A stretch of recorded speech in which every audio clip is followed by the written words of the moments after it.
Selamat pagi teman-teman. Bagaimana kabarnya hari ini?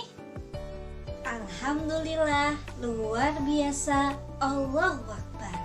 Oke, hebat. Semuanya hari ini teman-teman semangat ya.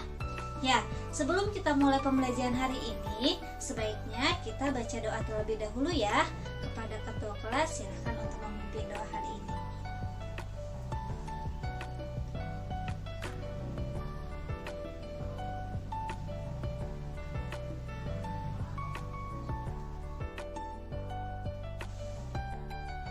Alhamdulillah kita sudah selesai berdoa. Dan sekarang ibu minta kalian cek temannya di samping kanan dan kirinya. Siapa kira-kira yang hari ini tidak masuk? Hadir semuanya? Ya, alhamdulillah berarti hari ini lengkap ya. Dan siswanya berjumlah 20 orang ya anak-anak. Nah, sekarang ibu mau tanya, masih ingat pembelajaran minggu lalu? Ayo, siapa yang masih ingat? Tentang apa ya? Ya, betul. Tentang pelestarian lingkungan hidup. Nah, apa sih yang dimaksud dengan pelestarian lingkungan hidup? Ayo, siapa yang mau coba jawab yang masih ingat tentang pelajaran minggu lalu? Acungkan tangannya. Ya, Dewi. Ya, hebat. Betul sekali. Nah, tadi Dewi sudah coba menjawab ya. Kata Dewi itu, pelestarian lingkungan hidup itu adalah rangkaian usaha untuk memelihara daya tampung dan daya dukung lingkungan hidup. Nah, daya dukung lingkungan itu berhubungan dengan kemampuan lingkungan untuk mendukung kehidupan manusia dan makhluk hidup lainnya. Sedangkan daya tampung lingkungan berhubungan dengan kemampuan lingkungan untuk menyerap zat, energi, dan komponen lain yang masuk ke dalam lingkungan. Oke, hebat. Terima kasih Dewi atas jawabannya. Oke, setelah itu coba sebutkan apa saja tujuan dari pelestarian lingkungan hidup. Ayo, siapa yang masih ingat apa saja sih tujuan pelestarian lingkungan hidup itu? Ya, yang pertama, untuk mengendalikan pemanfaatan sumber daya alam secara arif dan bijaksana. Yang kedua, mewujudkan manusia sebagai pembina dan mitra lingkungan hidup. Yang ketiga, melaksanakan pembangunan berkelanjutan yang berwawasan lingkungan demi kepentingan generasi yang akan datang. Dan yang terakhir, mewujudkan kelestarian antara hubungan manusia dan lingkungan hidup. Nah, itu adalah tujuan-tujuan dari pelestarian lingkungan hidup. Nah, untuk pertemuan kali ini kita akan membahas tentang materi pelestarian hewan dan lingkungan. Disimak baik-baik ya. Nah, seperti yang anak-anak sudah ketahui, Indonesia merupakan negara kepulauan yang kaya akan jenis-jenis hewan dan tumbuhannya. Namun saat ini, hewan dan tumbuhan terancam akan keberadaannya. Kalian apa yang menjadi penyebabnya? Ya, ada yang tahu? Nah, penyebabnya antara lain yang pertama, bertambahnya jumlah penduduk. Yang kedua, pembangunan perumahan dan gedung. Yang ketiga, perburuan secara liar. Dan yang terakhir, penebangan pohon langka demi kepentingan manusia. Oke, sekarang kita akan mengenal hewan apa saja yang di Indonesia itu yang hampir punah. Mulai dari Pulau Sumatera ya. Nah, di Pulau Sumatera itu ada beberapa hewan langka. Yang pertama itu ada harimau Sumatera, lalu ada badak bercula 2, gajah Sumatera, dan yang terakhir orangutan Sumatera. Nah, keberadaan mereka yang hampir punah itu disebabkan karena yang pertama, perburuan liar. Yang kedua, habitat mereka yang hampir terkikis. Lalu, alih fungsi hutan yang menjadi perkebunan pribadi. Oke, sekarang kita beralih ke Pulau Jawa. Di Pulau Jawa itu ada satu hewan yang hampir punah, yaitu hewannya itu yang mempunyai cula. Teman-teman tahu hewan apa itu? Ya, itu adalah hewan badak bercula satu. Nah, badak bercula satu ini habitatnya berada di ujung kulon, tepatnya di Provinsi Banten. Nah, ada satu hewan lagi di Pulau Jawa yang hampir punah, yaitu macan Jawa atau sering disebut dengan macan kumbang. Nah, macan kumbang ini dinyatakan punah sejak tahun 2007 lalu. Oke, sekarang kita beralih ke Pulau Bali.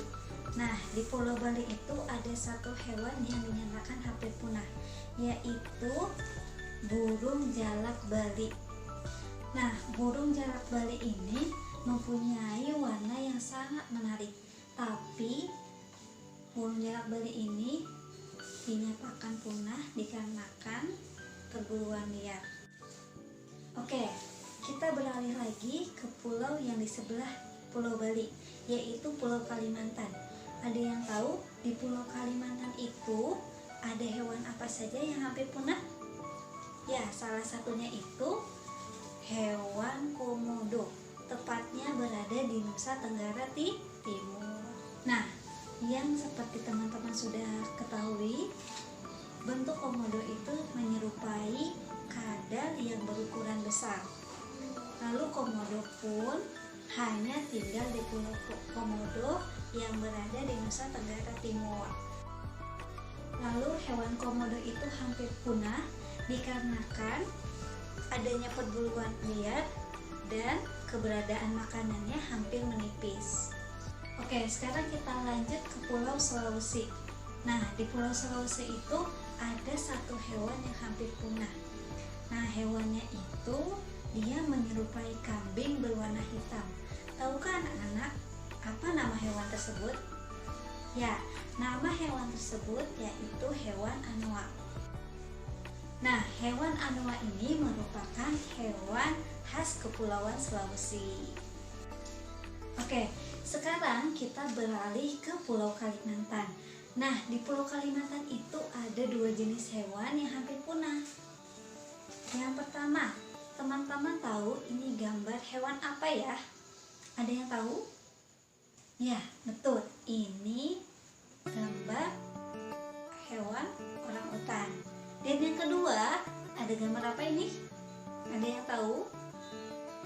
Ya, ini gambar hewan pesut mahakam. Nah, hewan pesut mahakam ini menyerupai hewan lumba-lumba, tetapi dia hanya hidup di air tawar. Dan dapat kita jumpai pesut mahakam ini hanya dijumpai di Sungai Mahakam yang berada di Kepulauan Kalimantan. Oke, sekarang kita menuju ke pulau yang berada di ujung Indonesia, tepatnya di bagian timur. Ada yang tahu pulau apa? Ya, Pulau Papua. Nah, di Pulau Papua itu ada satu jenis hewan yang hampir punah. Nah, itu burung yang sangat menarik. Ada yang tahu itu burung apa? Ya, namanya itu burung cendrawasih. Nah, burung cendrawasih ini memiliki bentuk tubuh yang sangat menarik. Nah, makanya burung cendrawasih ini banyak diburu oleh pemburu liar. Nah, itulah jenis-jenis hewan langka yang ada di Indonesia. Setelah kita mengetahui mengapa kita harus melestarikan hewan dan lingkungan hidup, sekarang kita coba cari tahu upaya apa yang bisa kita lakukan untuk melestarikan hewan langka dan lingkungan hidup. Cara yang pertama yaitu dengan melakukan penangkaran. Tujuannya tentu saja untuk melestarikan hewan dan tumbuhan. Nah, ada dua macam pelestarian. Teman-teman tahu dua pelestarian itu apa saja? Yang pertama, pelestarian in situ. Yang kedua, pelestarian ex situ. Pelestarian in situ itu pelestarian hewan dan tumbuhan di habitat aslinya, seperti Taman Nasional, Suaka Marga Satwa, hutan lindung, dan cagar alam. Yang kedua yaitu pelestarian ex situ. Pelestarian ex situ yaitu pelestarian hewan dan tumbuhan di luar habitat aslinya. Maksudnya, dengan cara memindahkan dari habitat aslinya dan dipelihara di tempat yang sesuai, seperti kebun raya, kebun binatang, taman safari. Lalu, cagar alam. Cagar alam disebut juga dengan suaka alam, artinya daerah pelestarian hewan dan tumbuhan yang terdapat di dalamnya dilindungi oleh undang-undang dari bahaya pemunahan. Lalu ada suaka marga satwa. Suaka marga satwa adalah cagar alam yang dikhususkan digunakan untuk melindungi hewan yang hidup di dalamnya. Lalu ada Taman Nasional, merupakan kawasan pelestarian alam yang dikelola untuk kepentingan pendidikan, penelitian, rekreasi, dan pariwisata. Dan cara yang kedua yaitu tidak melakukan perburuan liar dan menjual hewan langka. Nah, anak-anak, itu tadi penjelasan Ibu tentang jenis-jenis hewan langka yang ada di Indonesia serta cara melestarikannya.